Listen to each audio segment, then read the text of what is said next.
แต่นั่นแหละคือพวกเรา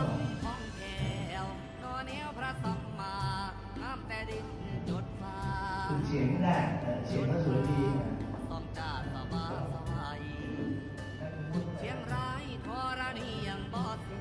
พื้นแผ่นดินยังมันแก่ศาสนายังเด่นแฝงเราเน้นมากเรื่องของการที่แบบกอให้เนี่ยนะเชียงรายแดนพระริยันก็เช่นเดียวกันจะเป็นป่าพ่อแม่ครูอาจารย์ผู้เป็นนำทางนี้ได้เลยจีวรยิงเข้ามาหัววิโป้ไม่เคยได้เพราะว่าตกแล้วก็ร้อนสุดที่จะใช้ตอนไหนจะบอกว่าไม่ต่อวันที่เรามีองค์อะไรขึ้นนะองค์พระแต่ตอนที่เรื่องแหวนตกท้องฟ้าสวยกำลังดีทำไม่ได้ถึงแบบถึงน่าจะว่าองค์ที่สองไม่ได้ขึ้นเลย